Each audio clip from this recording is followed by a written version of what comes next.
우리 각자 사람에게는 자신만의 특별한 기념일이 있습니다. 잠깐 연애세포가 아직도 있는지 한번 확인을 해보겠습니다. 2월 14일이 무슨 날인지 아시나요? 2월 14일. 네, 빼빼로데이라고 하시면 땡입니다. 네, 2월 14일은 네, 발렌타인데이. 네, 3월 14일은 무슨 날이죠? 네, 화이트데이. 네, 그리고 아까 얘기했었던 11월 11일이 무슨 날이죠? 네, 빼빼로데이. 네, 이제 조금 아시는군요. 네, 그러면 또 5월 15일 이날은 무슨 날일까요? 네, 그냥 일반 사람들에게는 스승의 날일 것입니다. 하지만 저와 저희 와이프에게는 5월 15일은 아주 특별한 날입니다. 네, 이런 식으로 강구하는 건 아니에요. 네, 다 이게 의미가 있기 때문에 제가 하는 얘기입니다. 5월 15일은 어떻게 보면 제 인생에 있어서 두 번째 인생이 펼쳐지게 되는 아주 감사하고 참 놀라운 날이 바로 5월 15일 바로 그 날입니다. 네, 특별한 날, 각자에게 의미가 있는 날이 있습니다.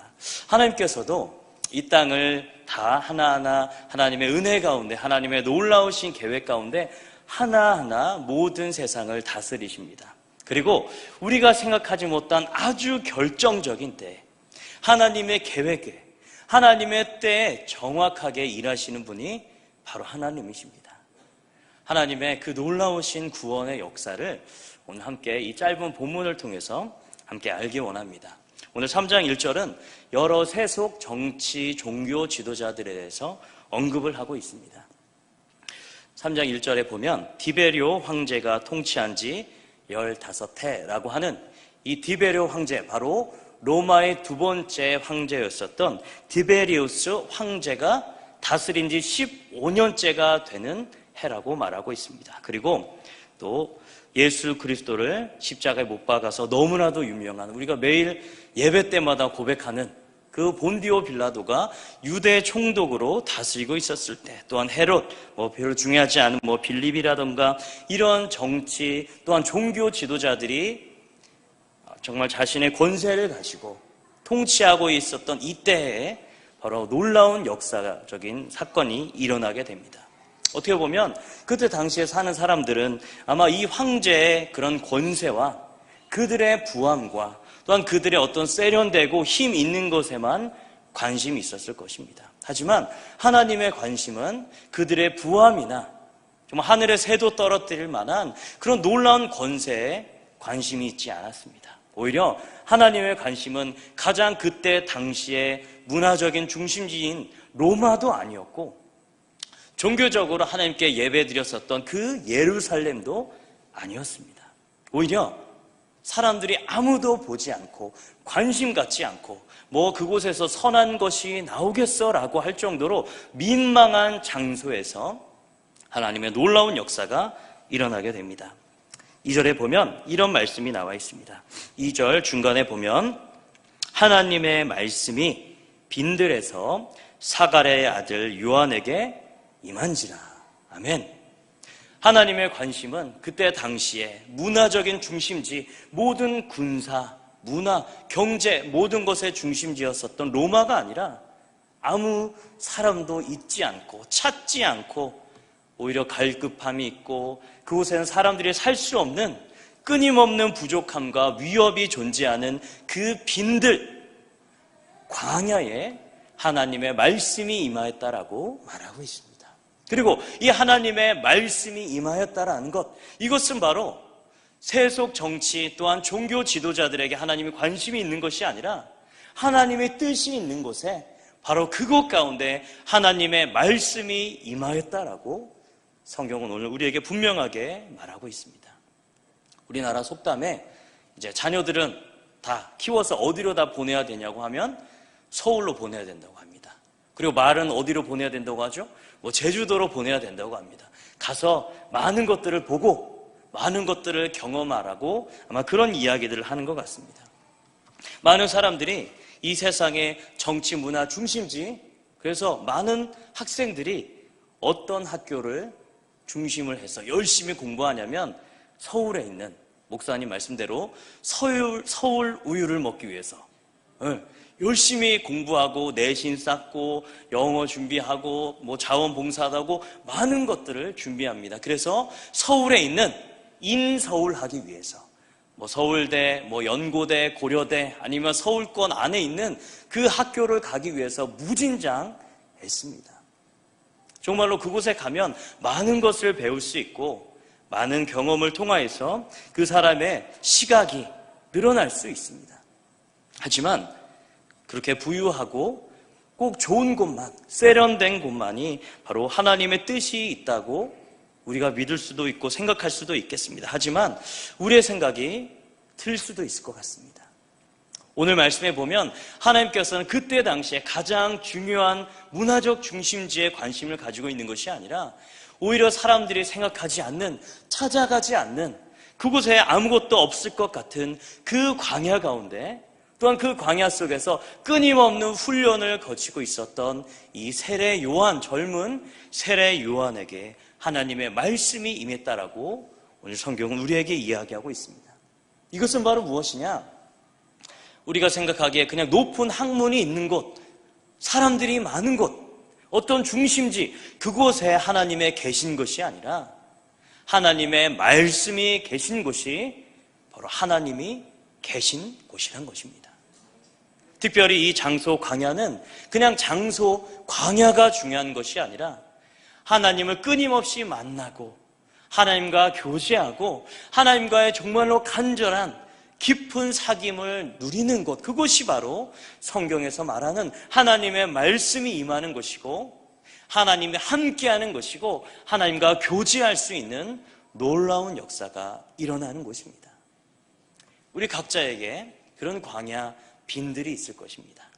어쩌면 혼자 조용하게 모든 업무를 다 마치고 혼자 집에서 조용하게 말씀을 묵상하는 시간이 이 빈들 광야의 시간이 될 수가 있습니다. 아니면 정말로 사모하는 마음으로 이 교회에 나와서 하나님 앞에 간절히 기도하고 찬양하고 예배하면서 하나님과의 충만한 교제를 누리고 내밀한 사귐을 나눈다면 바로 그것이 하나님과 만나는 광야 빈들이 될 수 있는 것입니다. 장소가 중요한 것이 아니고 바로 하나님과의 깊은 교제를 누릴 수 있는 바로 그 빈들, 그 광야, 그것을 귀하게 여기시고 그 광야로 빈들로 다시 한번 더 나가시는 모든 성도님들이 되시기를 주님의 이름으로 부탁을 드립니다. 이 광야라고 하는 것은 말 그대로 사람이 살 수 없는 것입니다. 이 광야에서는 모든 것이 다 부족합니다. 먹을 게 없습니다. 또한 추위를 피할 장소도 마땅치가 않습니다. 지붕이 있는 집도 존재하지 않습니다. 그리고 매우 외로운 것, 주변에는 짐승들이 울부짖는 소리만 들릴 뿐이고 먹을 것도 없이 끊임없이 힘들고 어려운 사람이 살 수 없는 장소가 광야입니다. 그래서 많은 사람들이 이 광야에는 가지 않습니다. 눈도 돌리지 않습니다. 오직 죄를 범한 자들, 범죄자들이 피할 장소로만 쓰는 곳이 바로 이 광야였습니다. 그런데 오늘 성경을 보면 이 세례 요한은 끊임없이 어디에서 생활을 했고 어느 곳에서 훈련을 했냐라고 말하면 바로 이 광야에서 끊임없는 훈련 과정을 거쳤습니다. 누가복음 1장 80절에 보면 이 세례 요한이 이스라엘에게 나타나기까지 공적인 사역을 하기까지 어디에서 생활했냐면 광야에서 생활하였다라고 말하고 있습니다. 이 광야는 끊임없이 하나님을 경험할 수 있는 곳입니다. 아주 오랜 이스라엘 백성들의 성조들 역시 출애굽한 이스라엘 공동체는 이 광야를 통하여서 하나님과의 깊은 교제를 누렸습니다.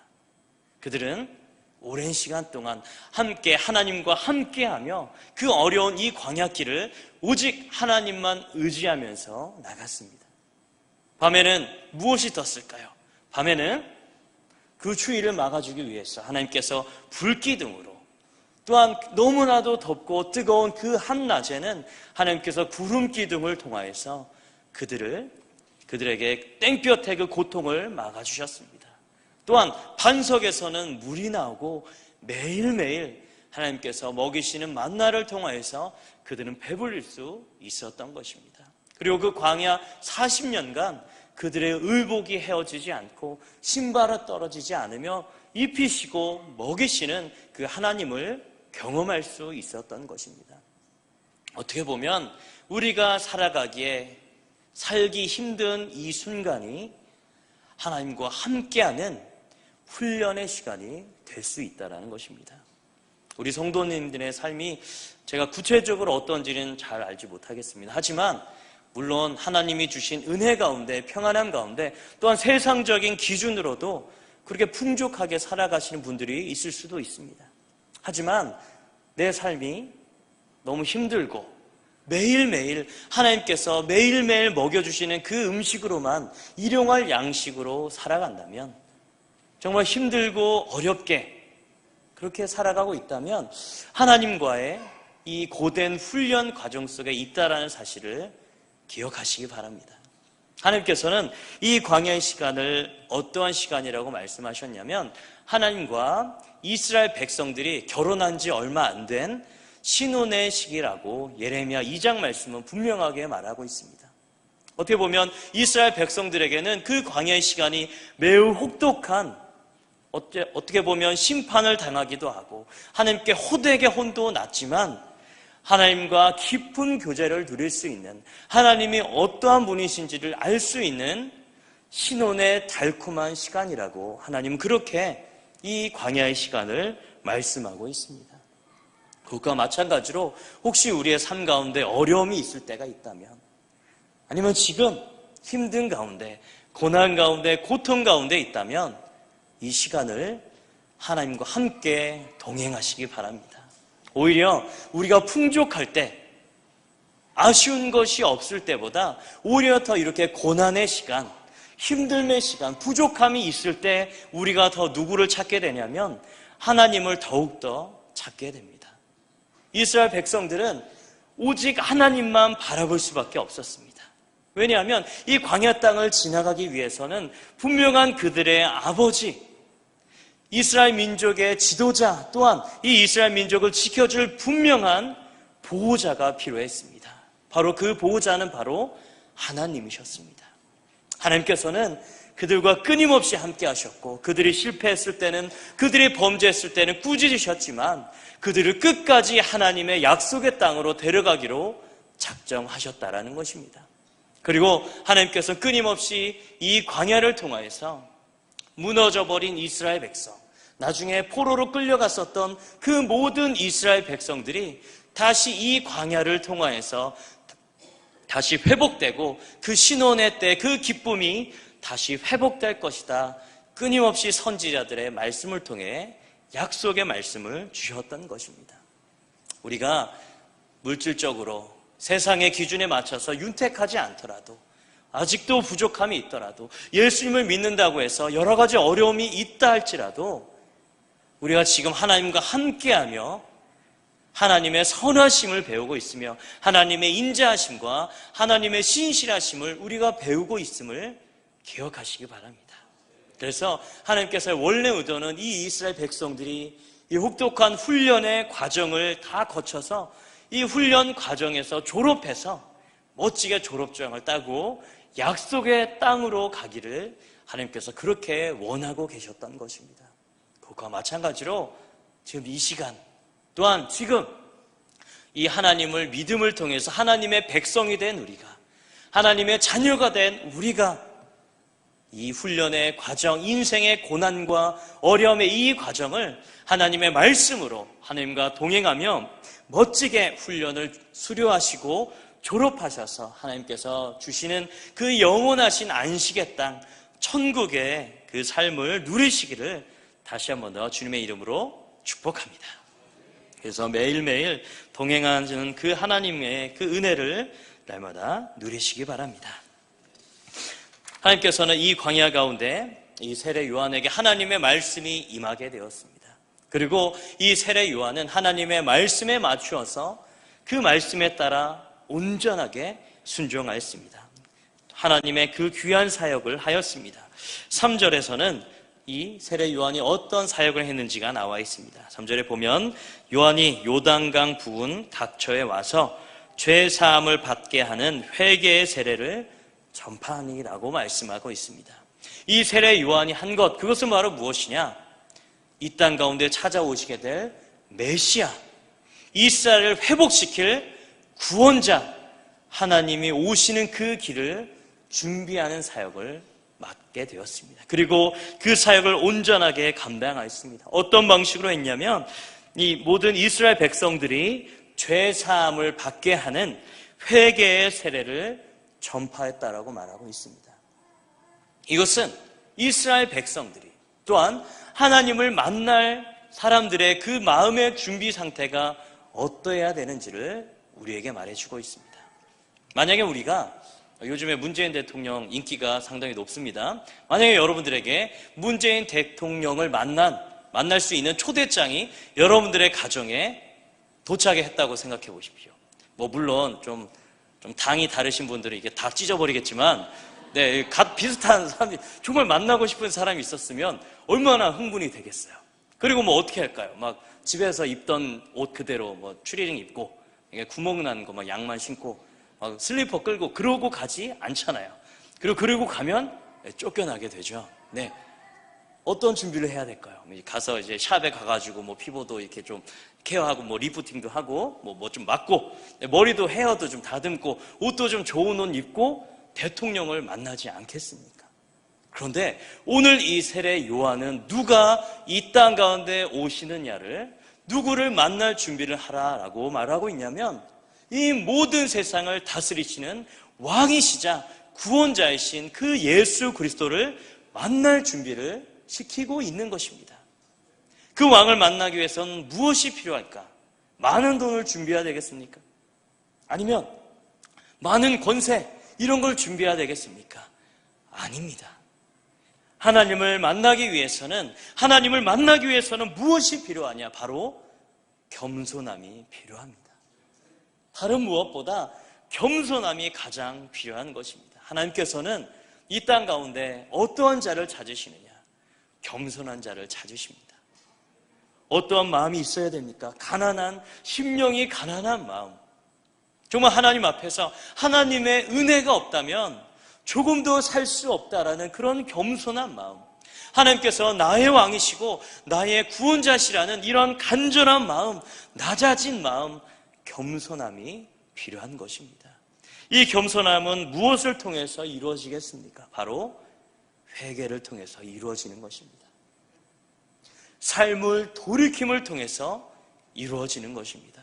그동안 하나님을 만나기 전 어떻게 살아왔는지 돌아보면서 끊임없이 하나님의 영광을 위해 살아간 것이 아니라 나의 만족을 위해서, 나의 영광을 위해서, 나의 유익을 위해서 살았던 그 모든 삶을 돌이켜 그 과거의 모든 것을 배설물로 넘기고 하나님 앞에 죄사함을 통해서 회개하는 이 회개, 이 겸손함이 바로 하나님을 만날 가장 최적의 반응, 준비가 되는 것입니다. 이 세례 요한은 하나님께 받은 그 사명을 가지고 나오는 모든 자들에게 이 죄사함을 받게 하는 회개의 세례를 끊임없이 베풀었습니다. 많은 자들이 모였습니다. 그들 중에는 높은 자들도 있었고 권세가 높은 자들, 종교적인 지도자들도 있었습니다. 하지만 그들은 오히려 형식적인, 외식적인 모습으로 나왔기 때문에 오히려 그들을 꾸짖으며 그냥 외적인 변화만 말한 것이 아니라 삶의 모든 변화가 있는, 삶의 완전한 변화가 있는, 정말로 내면적인 변화가 있는 참된 회개를 요구했던 것입니다. 그리고 많은 자들은 이 세례 요한을 통해서 마음이 겸손해지고 정말 이 땅 가운데 우리 가운데 오실 그 구원자이신 그 예수님을 만날 준비를 바로 그들은 하나하나 할 수 있었다라는 것입니다. 이 세례 요한의 이 사역은 하나님께서 아주 오래전부터 이사야 선지자를 통해 약 700년 전에 있었던 이 이사야 선지자를 통해 행하신 귀한 하나님의 말씀이 성취된 것입니다.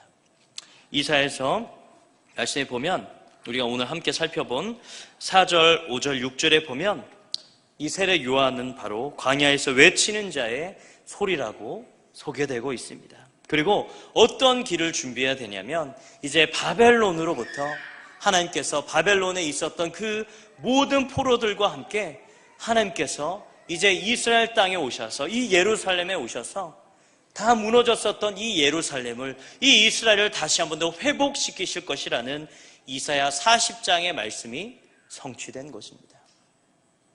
이스라엘 백성들은 이제 곧 하나님의 놀라운 끔찍한 심판 가운데 하나님께서 그 모든 나라를 완전히 회파하시고 그곳에 남아있는 이스라엘 백성들을 다 바벨론으로 쫓아보내겠다, 포로로 끌려가겠다, 이사야서 1장부터 39장까지 끊임없이 심판의 말씀을 하셨습니다. 그리고 이사야서 40장에서는 이렇게 시작하고 있습니다. 이제 그동안에 그런 모든 수고의 때가, 모든 고통의 때가, 심판의 때가 다 끝나고 이제는 위로의 말씀이 있을 것이다 하면서 이 이사야서 40장의 말씀을 이스라엘 백성들에게 주셨던 것입니다. 바로 이 누가는 이사야서 이 40장의 말씀을 통해서 끊임없이 정치적인 지도자들에게, 또한 메시아가 오실 것에 대한 간절한 소망을 가지고 있었던 그 이스라엘 백성들에게 회복의 말씀을 허락해 주신 것입니다. 누가 오시느냐? 바로 그들 가운데 고통이 있고 슬픔이 있고 어려움이 있었지만 그 모든 영적인 갈급함을 채워주며 이제는 예수 그리스도를 통해서, 믿음을 통해서 그 모든 죄가 깨끗하게 사해지고 영생의 놀라운 역사가 이루어지는 새로운 시대, 하나님께서 일하시는 그 새로운 메시아가 올 것임을 분명하게 선포하였고 하나님의 예언의 말씀이 성취되었던 것입니다. 실제로 예수 그리스도께서는 이 땅 가운데 오셔서 이스라엘 백성들에게 나타나셔서 아무도 바라보지 않는 죄인이라고 손가락질했었던 죄인들에게, 세리들에게, 또한 아무도 살펴보지 않는 낮은 자들에게 찾아가셔서 그들에게 참된 믿음을 알려주셨고 하나님의 복음을 알려주셨으며 누구든지 예수 그리스도를 통해서 구원을 얻고 새로운 생명을 얻게 됨을 그들에게 알려주셨던 것입니다. 바로 이 놀라운 새로운 시대, 어떤 혈통이라든가 율법을 지켜서 행위를 통해서 구원을 얻는 것이 아니라 예수 그리스도를 통해서, 믿음을 통해서 은혜로 구원받게 되는 이 놀라운 새 시대를 예수 그리스도께서 열게 되셨던 것입니다. 이 놀라운 새로운 시대, 이 서막을 알린 자가 바로 오늘 우리가 살펴보게 된 세례 요한이었던 것입니다. 이 세례 요한은 하나님의 말씀에 따라서 그의 모든 사역을 이 하나님의 말씀에 맞추어서 사명을 온전히 감당하였습니다. 그런데 이런 사명은 그저 세례 요한에게만 주어진 것이 아닙니다. 지금 이 자리에 앉아 계신 모든 성도님들에게도 하나님께서 귀한 사명을 허락해 주셨습니다. 특별히 5월 13일은 매우 특별한 날입니다. 저희 교회 성도들에게 매우 특별한 날입니다. 5월 13일 어떤 날이죠? 네, 저기 위에 현수막에 보면 어떤 날이죠? 새생명 축제입니다. 제가 이제 안내 영상을 통해서 이 새생명 축제가 왜 하는지, 이 새생명 축제의 목적에 대해서 분명하게 안내 영상에서 우리가 배웠습니다. 그것은 무엇이냐면 잃어버린 영혼들을 찾는 것 맞습니다. 하나님께서 간절히 찾으시는 귀한 영혼들, 정말 그들에게 복음을 전할 수 있는 아주 아름다운, 또 너무나도 귀한 축제입니다. 또한 이뿐만 아니라 우리 믿는 자들에게 다시 한 번 더 하나님의 말씀을 듣고 우리 하나님 말씀에 순종할 수 있는, 어떻게 보면 영적인 대각성이 일어날 수 있는 귀한 축제가 바로 새생명 축제입니다. 우리가 담임 목사님을 통해서, 또한 수없이 많은 말씀을 통해서 우리가 전도에 대한 말씀을 많이 들어왔습니다. 하나님께서 가장 기뻐하는 사역이 무엇이냐 말하면 우리 성도님들 다 아실 것입니다. 영혼 살리는 일이라는 것 분명하게 알고 있을 것입니다. 하지만 우리가 알고 있지만 이 말씀에 잘 순종하지 못할 때가 많았습니다. 다른 사람이 전하겠지, 저 인간은 믿으면 안 돼, 오히려 심판받아 마땅한 녀석이야. 오히려 우리가 하나님께서 행하셔야 할 그 심판을 우리가 혼자 하고 있고 저 사람에겐 굳이 복음이 안 필요할 것 같아라고 오히려 이것을 우리의 탓으로 돌리는 것이 아니라 하나님의 탓으로 하나님의 일로 미루고 우리가 하나님의 사역, 이 사명을 감당하지 않을 때가 있습니다. 그러나 이 새 생명 축제는 하나님께서 우리에게 주신 이 소명, 마치 세례 요한을 통하여서 광야에서 왕이 오실 그 준비를 하려고 했었던 그 놀라운 소명에 반응했었던 이 세례 요한과 같이 우리에게 주신 그 사명, 전도의 사명을 다시 한 번 더 우리가 기억하고 말씀에 순종하여서 우리가 하나님의 참된 사명자로서, 참된 전도자로서 살아갈 수 있는 기회가 바로 이번 기회가 되는 것입니다. 이 새 생명 축제를 통해서 또한 하나님의 귀한 말씀이 목사님을 통해서 직분자들을 통해서 이 교회에 하나님의 말씀이 임했으니 이 말씀에 반응하시기 바랍니다. 이 말씀의 겸손하심으로 새 시대를 맞이할 사람들은 어떻게 해야 이 새 시대에 들어갈 수 있느냐? 겸손함이 필요합니다.